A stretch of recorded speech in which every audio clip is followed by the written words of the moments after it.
সবাইকে স্বাগতম। আজকে আমার সাথে একজন বাঙালি ভাই আছে। উনি ওনার সাথে কথা বলবো, উনি কিভাবে জীবনযাপন কাটাইতেছেন এই বর্তমান পরিস্থিতিতে। আসসালামু আলাইকুম ভাই। ওয়ালাইকুম আসসালাম। ভাই ভালো আছেন? আলহামদুলিল্লাহ। আর ভাই আপনার বাড়ি কোথায়? আমার বাড়ি নোয়াখালী ডিস্ট্রিক্ট। নোয়াখালী। সৌদি আরব কতদিন হয়েছে ভাই? সৌদি আরব প্রায় 4 বছর শেষ, 5 বছর রানিং। 4 বছর। আচ্ছা, ভালোই। কি কেমন দিনকাল চলতেছে ভাই সৌদির বর্তমান পরিস্থিতি সম্পর্কে কিছু বলতেন? বর্তমান পরিস্থিতি আসলে বলতে গেলে যারা কাজকর্ম শিখে এই দেশের থেকে হ্যাঁ। ওদের জন্য কাজ আছে, আর যারা আপনার মোটামুটি কাজ ছাড়া আসে ওদের জন্য খুবই কষ্টকর হয়ে যায়। আত্মীয় স্বজন না থাকলে ওরাও খুবই বিপদগ্রস্ত হয়। দেখা যাচ্ছে রাস্তাঘাটে পার্ক দিন কাটা, অনেক অনেক লোক দেখছে আমার চোখের সামনে। অনেক জায়গায় আলহামদুলিল্লাহ আমার ঘুরার সুযোগ হয়েছে। আচ্ছা। আমি মেলার লাইনেও কাজ করছি। আপনার আলহামদুলিল্লাহ অনেক ডিস্ট্রিক্ট আলকা, দাম্মাম, তারপরে আপনার রিয়াদ, তাইপ, মোটামুটি আলহামদুলিল্লাহ 4-5টা ডিস্ট্রিক্ট ঘুরে হয়েছে। আমি অনেক লোকরে দেখছি যারা মোটামুটি কাজকর্ম শিখেছে। তারা বিভিন্ন কোম্পানিতে কাজে লাগছে, তাদের আকামা খরচ টরচ লাগে না, থাকার কোনো প্রবলেম হয় না কোনো ধরনের। আর যারা ফ্রি ভিসা আছে, কাজটা শিখে নেয়, দালালের মাধ্যমে আসছে, এরা অনেক বিপদগ্রস্ত হয়েছে।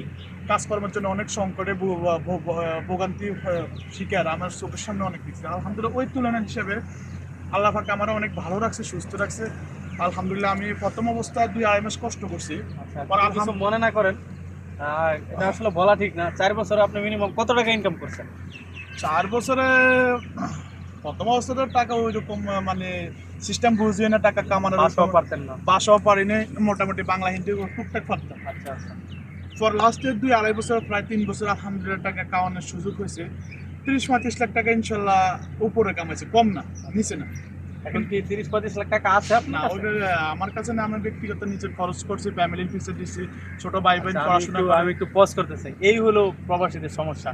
এই ভাই আছেন 4 বছর যাবৎ 30-35 লাখ টাকা ইনকাম করেছে, কিন্তু ওনার কাছে 1 টাকাও সম্বল নেই।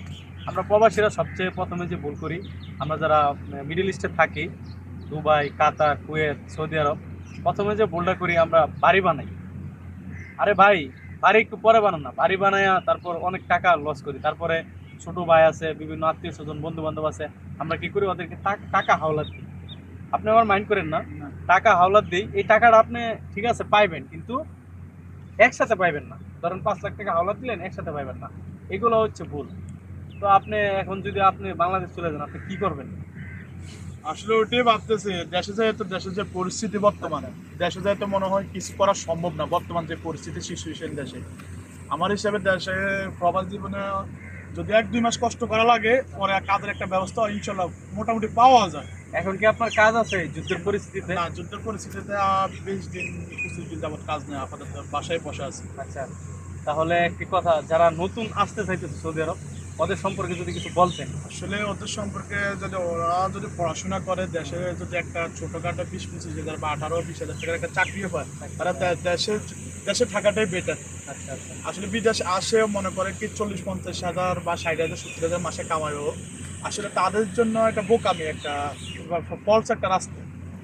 এটা বলার কারণ কি, তারা দেশে যদি একটা কিছু অভিজ্ঞতা থাকে, দেশে থাকাটাই বেটার। সব আত্মীয় স্বজন, বাবা মা, ভাই বোন সবারই কাছে পাওয়া যায়, সব কিছু সামনাসামনি, সবার সাথে আন্ডারস্ট্যান্ডিং একটা মিছিল, সব কিছু সে সব কিছু সবাই দেখতে পারে। আচ্ছা, ঠিক আছে, ধন্যবাদ আমাদের সাথে সময় দেওয়ার জন্য।